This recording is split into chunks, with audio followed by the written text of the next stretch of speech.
Heat and Magic Assist podcast. My name is Carson, and I'll be your host. I'm joined today by my friends David Wong and Stephen Chang. What's up, guys?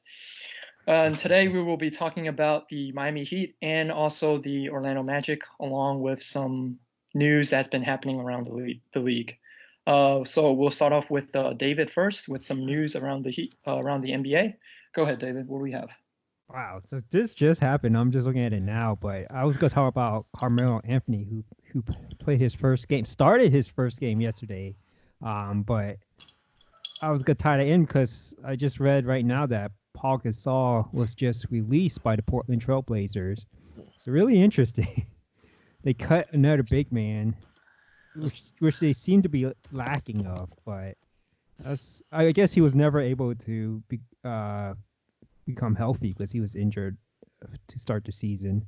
And so now it seems like they really need Carmelo Anthony to play well. Last night in his game against the New Orleans Pelicans, he did not have a good game. He started in played 24 minutes and was plus minus of -20. So that was the worst plus minus out of the entire Blazers team. So you could tell he was like the worst player out there. And just everything you see about him, his lack of defense, no hustle, it just showed in that game. So that was, I don't see it being much better. I'm sure you guys agree with that.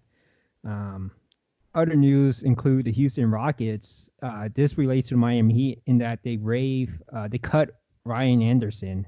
That's important to the Miami Heat because you guys may know that Ryan Anderson is still on the Miami Heat salary books. The Miami Heat they stretched Ryan Anderson. He had like 15 or 16 million left on his contract and they stretched him. And so he has a salary cap hit of a little over 5 million. And so the cut was significant because best case scenario, if Ryan Anderson is picked up by another team or he has a contract for the whole year, it would reduce the cap hole for the Miami Heat. It would reduce about $200K. So instead of him having about 5.2 million cap hole for each of the 3 years, it'll be about 5 million. So it's not a lot, but it could really never know how that could save the Miami Heat because they're hard cap from the sign trade the Philadelphia 76ers to get Jimmy Butler. Other salary cap news for the Miami Heat. Dion Waiters, I see this on the Miami Heat Twitter account. Like people are wondering, now that Dion Waiters is suspended for 10 games, can we use that money, that Dion Waiters, the suspension money, and sign Chris Silva? Thinking that, because we're not paying Dion Waiters for those 10 games, we could use that money to sign a player. For those who don't know, Chris Silva is on a 45-day contract, two-way contract. Okay. Yeah, and the Heat can't sign him to a full contract yet because they don't have the space for it. They could sign him sometime in January or February when they'll have the cap room to actually sign him to a real contract. But it's just anytime a player is suspended, even if he was suspended for the whole year, that money does not come off the salary cap. That money's always going to be there. So no, unfortunately, Heat fans will still have to wait till January or February to sign Chris Silva, who's on like I said, he's on that 45-day two-way contract, and it just means that he can only play for 45 games for the Miami Heat, and those games also include practice. So he actually has never practiced. He hasn't practiced the Heat this year yet, except yesterday. Yesterday was his first practice with the Miami Heat. Really? Yes. That's so interesting. That counts as one of his 45 days. So the 45 days is either a real game or a practice. And so the Heat, they really calculate. They're really stretching it out until they could finally afford him. And so it's interesting. He practiced first time yesterday, and he got paid $5,000 for that. That's interesting tidbit. So I got a question about that. It's 45 days. So once those 45 days end, can't they just sign them for another short-term contract with another 10-day contract? Or... No, I don't think so. I don't think they could keep doing that. I think it is. That's a good question. I probably should have done more research, but I think after those 45 days, he becomes like a free agent. Oh man. So there's a risk. Dude, he's gonna go in the injury list. He's gonna get like. No, he's gonna get touched up. Because 45 days, including practices, that's not gonna last long at all, man. It's the 45. It's called 45 days, but it's really 45 games, and the games could include practice. Oh, right. But that's until I guess February is when the trade deadline comes in, right? Or is that something different? You said January, right? Sorry. Sometime in January or February, they should have enough, because then they'll pay for the rest of his, because of a full year salary. It'll be a proportional to how much days is left. So in January and February, the Heat will have enough cap space to sign him for the remainder of the year, because that contract they'll sign Chris Silva to won't be a full year contract, won't be a minimum full year. It'll be like prorated. Right, prorated. That's the word. Just get rid of Dion Waiters, man. That guy is such a drama queen. He's guaranteed $12 million for the next 2 years, this year and next year. You can't just trade him for Carmelo, man. Jeez, like I don't know, man.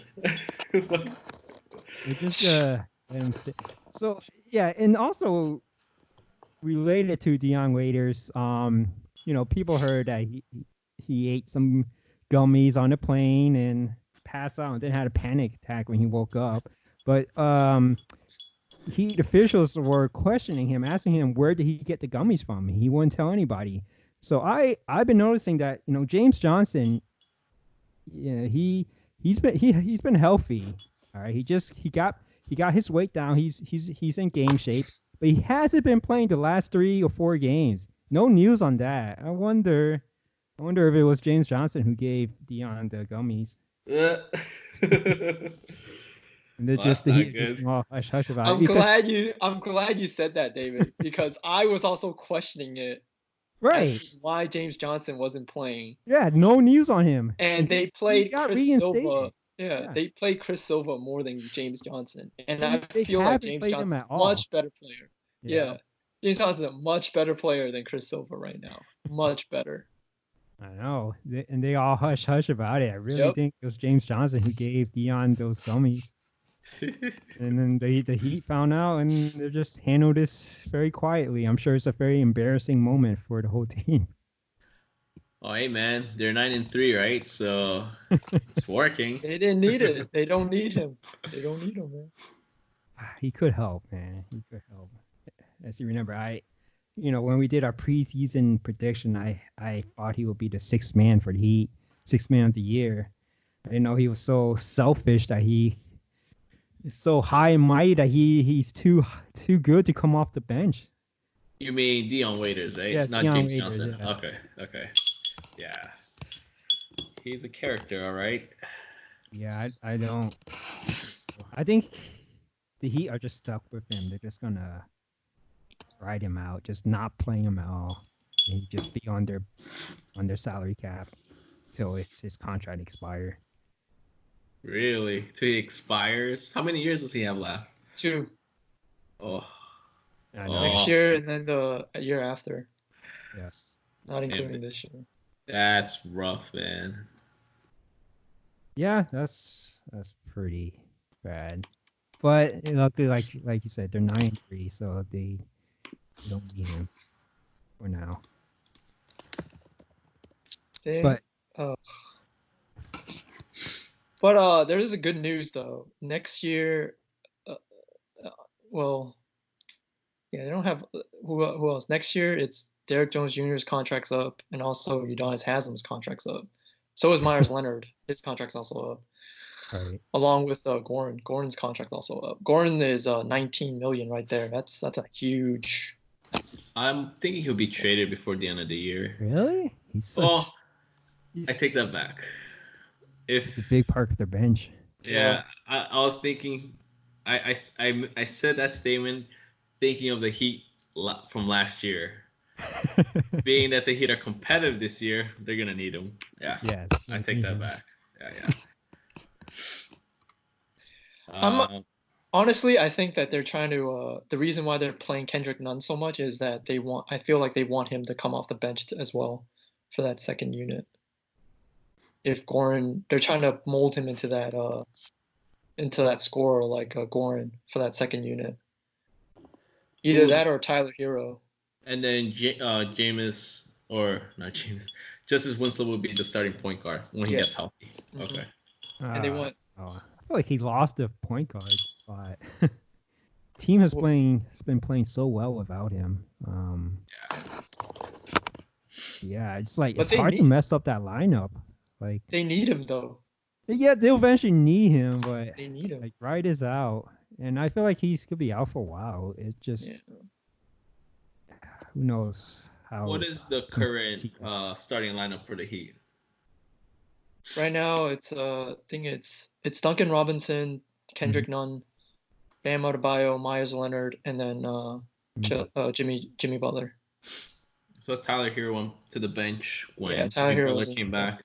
Is Duncan Robinson a small forward? Yeah, play him as small forward. And he's a rookie as well, right? No, he played last season. Oh, okay. But he didn't play a lot. Yeah. So he's a sophomore. Okay. He's an undrafted rookie. He was undrafted last season. And this is his first year starting. He is. He's been I have been so wrong about Duncan Robinson. Like I was hating on him during the preseason, even the beginning of the season. But wow, he's shown some huge improvements. Just like his defense. He's not a great defender, but he always hustles. He has long arms, 6'8". Like he used that to his advantage on defense, and he's a really good size. He's a good size for his position. Really good size, and I'm surprised he could even finish. Like he uses. He was making because he has a 3-point shot. He used the pump fake to his full advantage and just driving in and could make some tough layups. I'm surprised. Yeah, I really like him, and I'm sorry I ever doubted Duncan Robinson. No Kendrick Nunn. No Kendrick Nunn. Love. I'm pretty sure I told you guys that Duncan Robinson, Kendrick Nunn, and Tyler Hero will be played much better than what you guys think. Yeah. That was my prediction. Well, that's because I thought Dion Waiters would play and cut into their minutes, but yeah, that didn't happen. I never heard of any of them. I didn't think Dion Waiters would turn out like this because he was fine last season and the season before that. He didn't. I don't think he complained at all. Like I don't remember him complaining. I think he complained a little last year when he got back from injury, and then he did. I don't think he started. I think he was complaining about that. That guy needs to. Yeah, that guy needs to get off his. It's because of the money they paid him. He thinks because his salary that he deserves more. It's ridiculous. Should be grateful for the Heat. Yep. But speaking of the Heat, the one thing that I like about them this season, that even though since they're starting off 9-3, is they're beating the teams that they should beat. Right. Such as the Pelicans and Cavaliers. Yeah, it is such a relief that they have somebody that they can give the ball to and finish the game. Yeah, well, the thing is, like, Jimmy Butler's not shooting the ball that well. It's just like he's taking like that Kawhi Leonard role for the Clippers. He's basically the point guard. I mean, he's been averaging over 10 assists a game. I mean, even though he's not shooting the ball well, he gets people involved in the pick and roll. He just always find the open man that can score. And at least he's still driving it in. Like he still have a lot of, at least he's still able to drive it in and get to the free throw line or get a layup or find someone. To be fair, he hasn't been taking a lot of shots. But the shots he has taken, he hasn't really made Yeah, it. he hasn't really made it a lot yet either. It's fine. I feel like he'll be fine. He's still Right. he's still a positive in the plus minus. Oh, for sure. But it's just like if they really play a really tough defensive team, and he can't drive in whenever he wants, like he has to unleash his 3-point shot sooner or later. I feel like he'll be fine. He'll be fine. Not worried about that. Not worried about that at all. As long as he's closing out games like he does so well, like they'll be fine, I think. Yeah. I'm not worried about him at all. How has the Heat been doing recently? Their past few games, they're 9-3, right? Third in the East. Third in the East. Yep. First in their division, if that means anything, but I don't think it does. Yeah, not these days. Yeah. But how are they? How have you been watching their games, right? So how would you critique them? What has been going well for them? What's been going not too well? They're fine defensively. They've always been fine defensively. Like the Heat have always been like in the top 10 like defensive rating. I think right now they're like third. I think they're third. Yeah, they're third in the whole NBA for defensive rating. They're like third. They're third in the league, which is good. They're getting a lot of like steals, and which I'm a little worried about steals, because usually if you're a team that gets a lot of steals, like if you're rated high in steals, you're bad defensively. But it's not how the Heat look. The Heat look pretty like solid. They look engaged in defense. Like they're hustling for the ball, they're making stops, they're getting rebounds. I mean, there's nothing much to critique about their defense. Their offense is the problem that I have, because there are times in the game, especially in the second half, where they just stall. It's like they do well in the first half, they score, they're playing good defense, and then all of a sudden in the second half, they just slow down. Like I don't know if it's because they're too tired or whatever, but they just stall. Their offense stalls. Like they're not making their shots, they're not moving the ball as well as they did in the first half. Like besides that, like their turnovers is a huge problem. Yes. They're still, I mean, they've been, man, I don't know how many turnovers they had, but I know one game they had 30 turnovers, I think. Yeah, like, it just seems like it is not.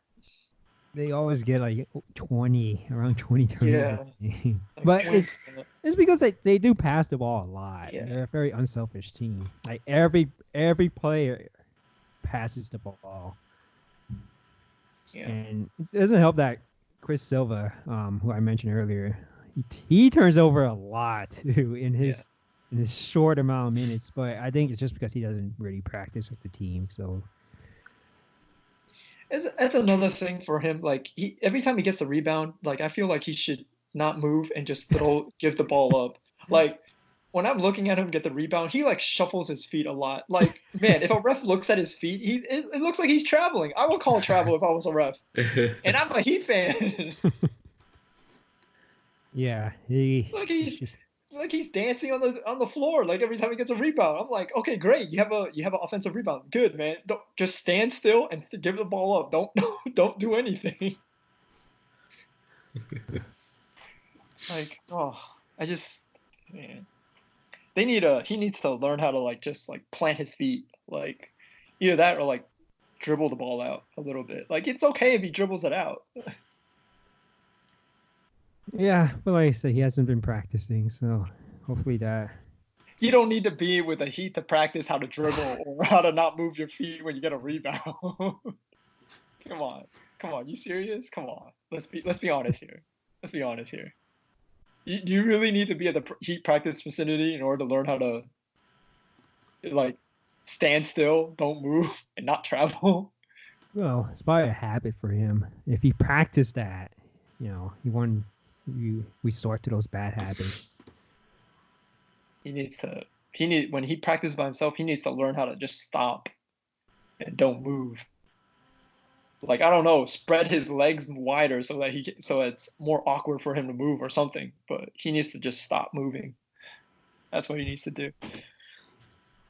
Well, besides that, I mean, the only other thing about the one good thing about their offense I like is that they're getting like over 30 plus assists pretty much almost every Right. game. That's pretty cool. Which is really good. Yeah, that's pretty cool. Like they're passing the ball like everybody's getting like a touch.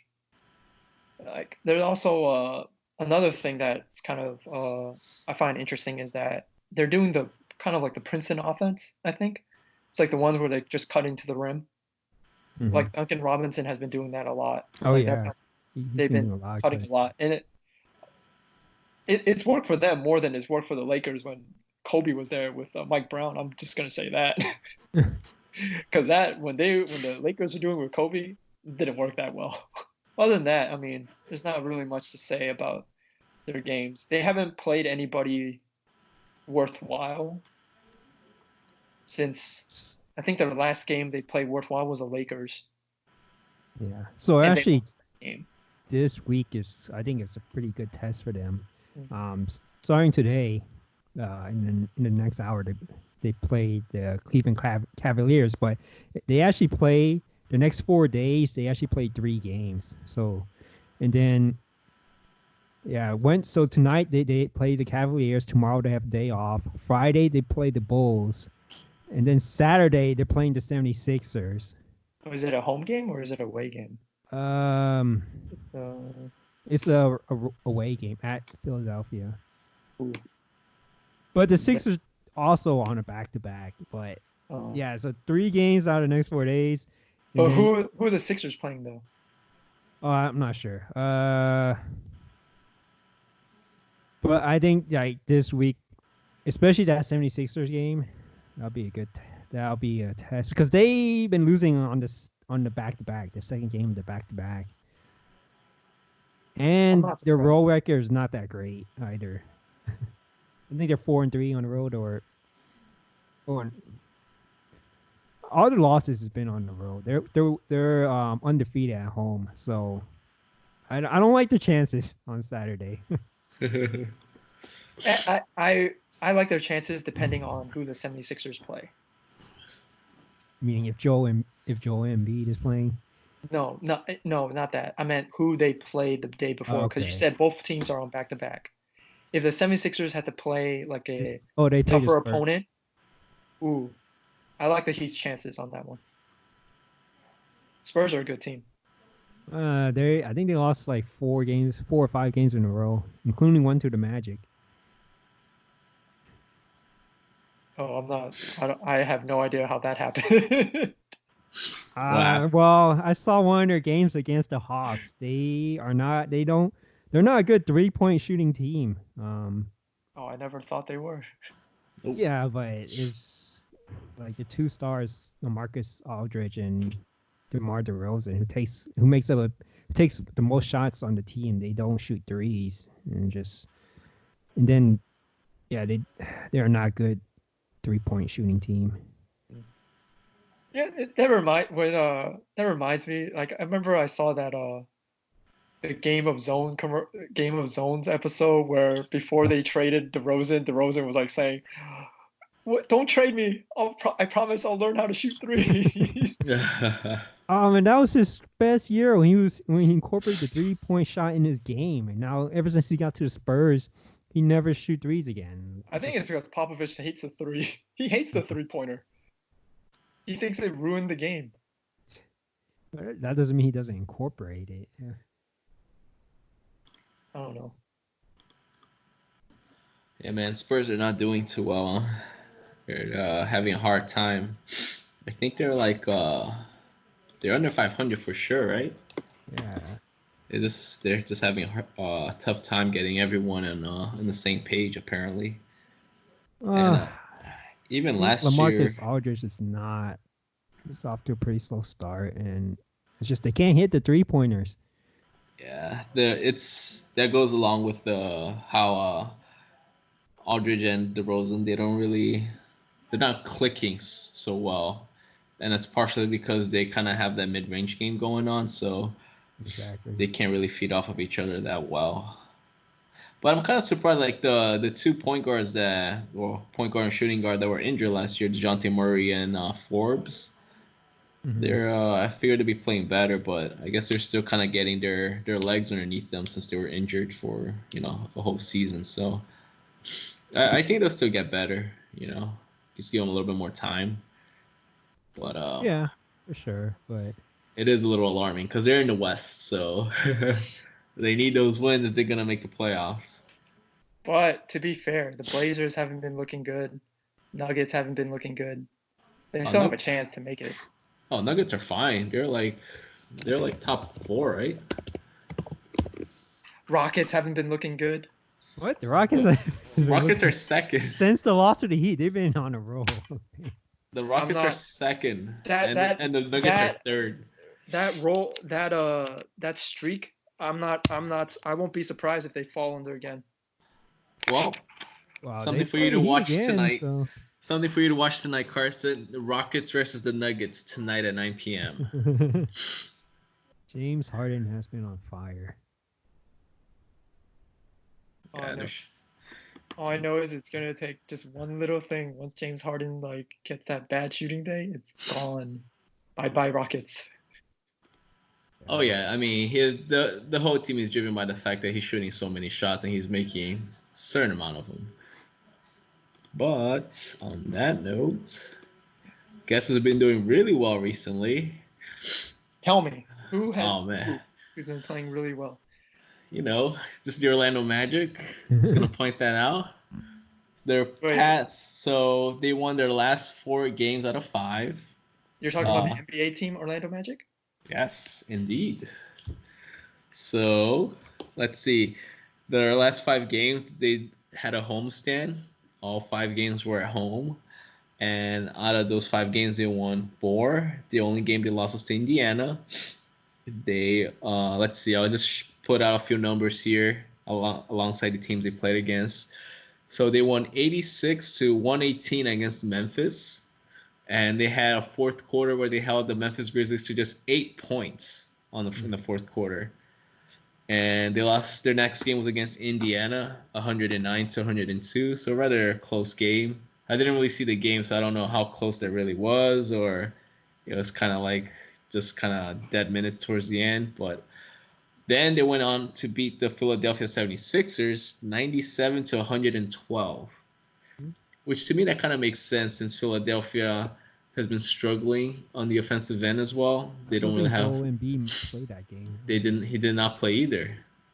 So without Joel Embiid and with the Magic's strong defense, lack of shooting for Philadelphia, they kind of had a bad matchup with them.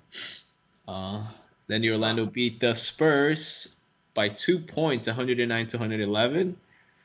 And a couple of days ago, they beat the Washington Wizards 121-125, which I did get to watch. Oh my God, 125, Jesus. Yeah, and so that's one of the worst defense.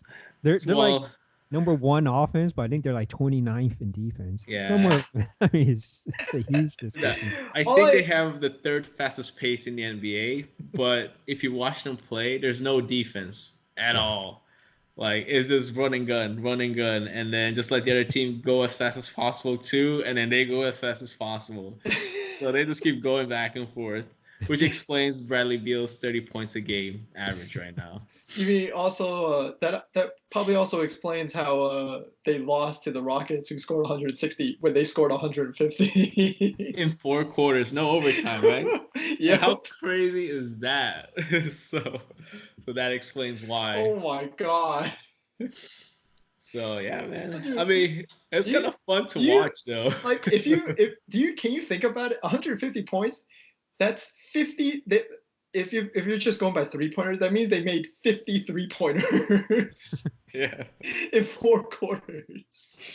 It feels like they're always on sprint mode. Like, all right, you shoot. All right, now my turn. Get the ball, sprint, run, shoot, and then same thing the other side. So, I mean, it's fun watching them play, man. There's a lot of points, and they're just kind of like you're playing pickup basketball, you know. It's like there's no hard intensive defense. even pick up basketball. There's a little defense, a little bit. Yeah, I think this winning streak came at a really good time because they were on a losing streak before, and like they were looking like they were not going to contend. Like they didn't look like a playoff team, and I think the biggest reason why they've been winning, besides being at home, is because Nikolai Vucevic and Evan Fournier and Markel Fultz, they've um, been consistently scoring and been good. Yeah. Yeah, I mean Nikolai Vucevic was named the Eastern Conference Player of the Week, so He sure was. Yeah. And I'm gonna point out a couple of the stats here that made him Eastern Conference Player of the Week.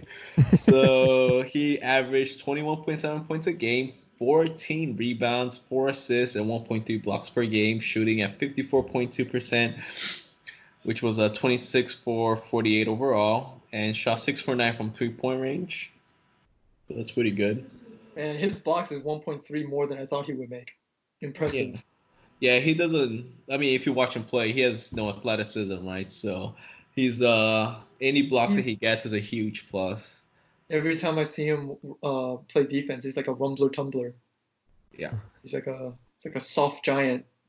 But he's got a really good, pretty decent, I would say above average post game in today's NBA. I agree with that.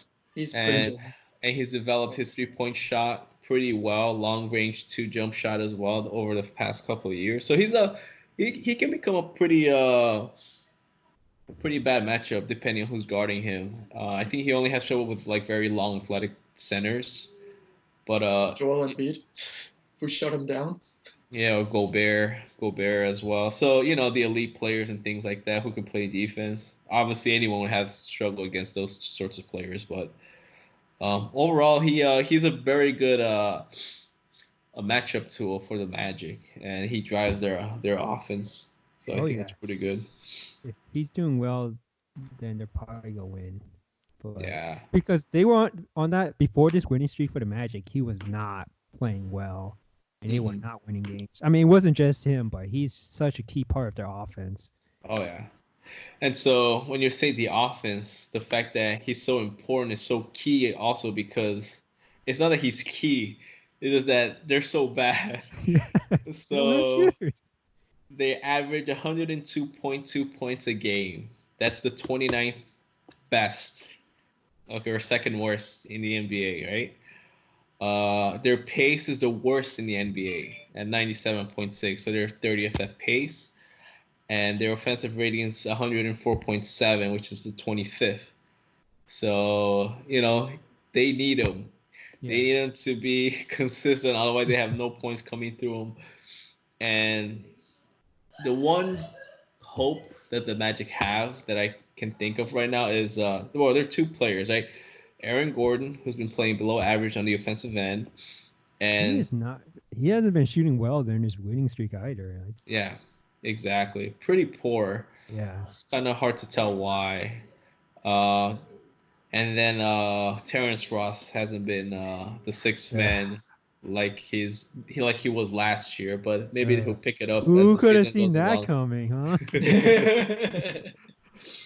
So, but to tie it all in the end, though, the main reason why they've been winning, I think, is because of their defense continue along from last season.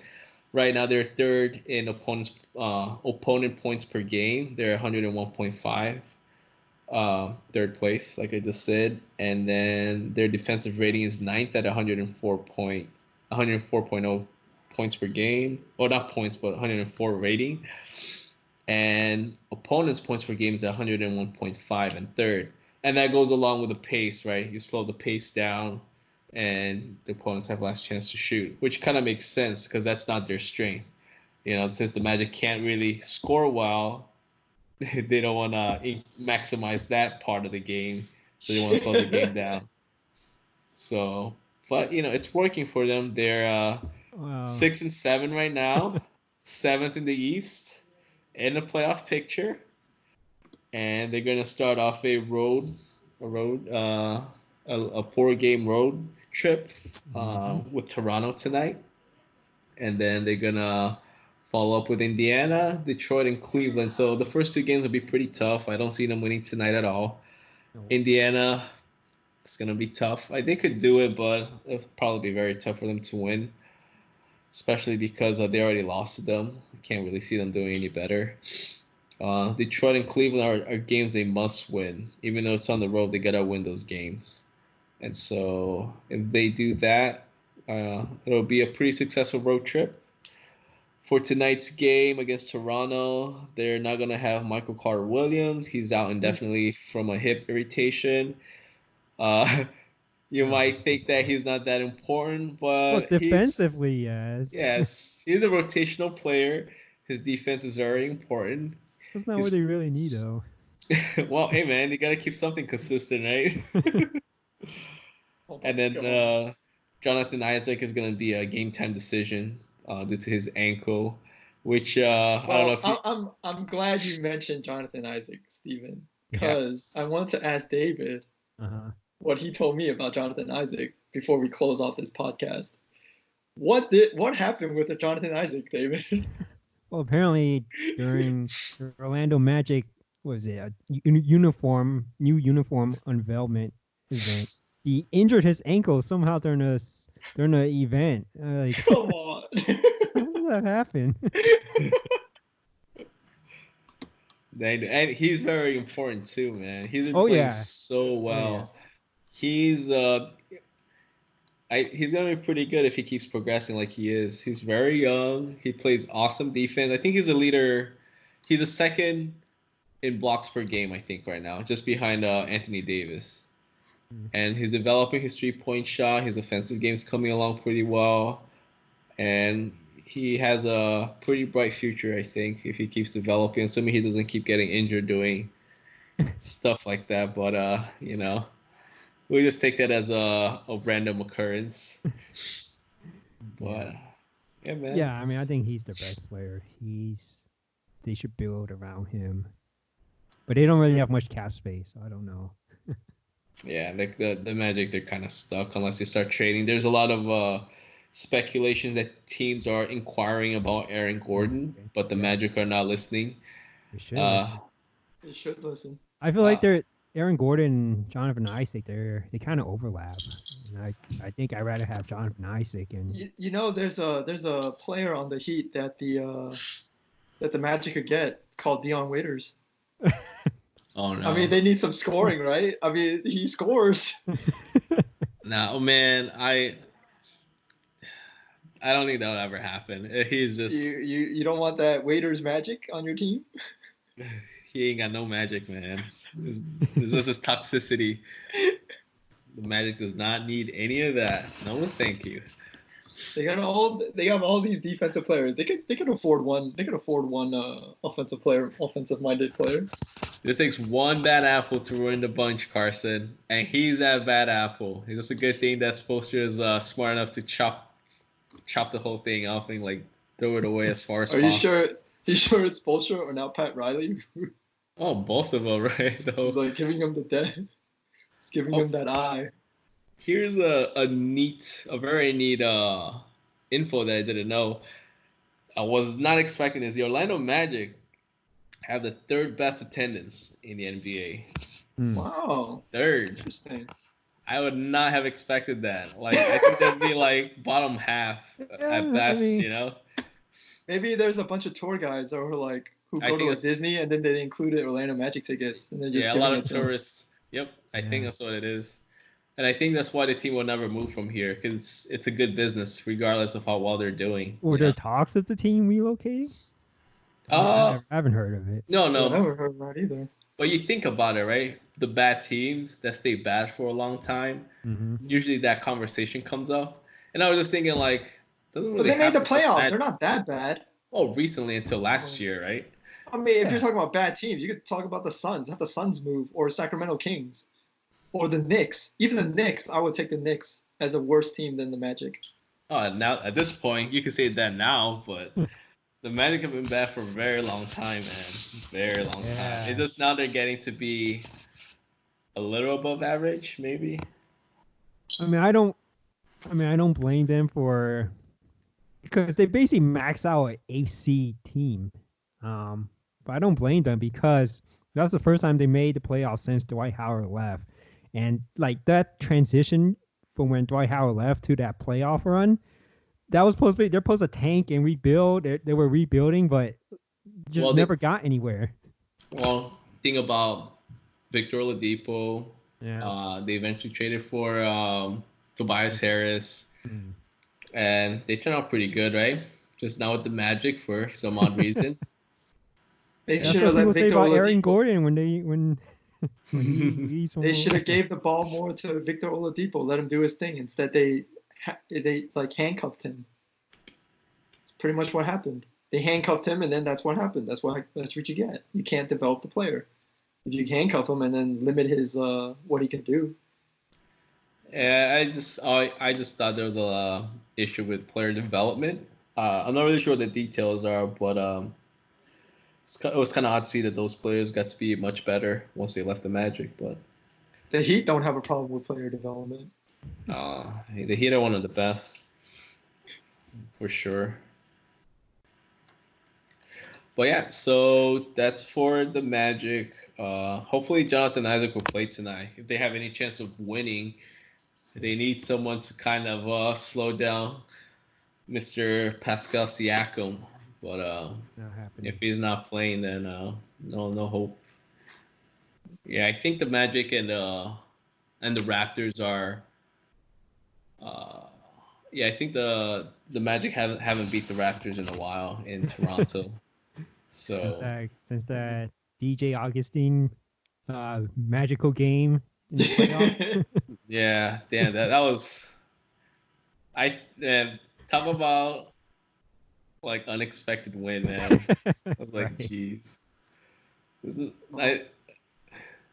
Anyways, well, yeah.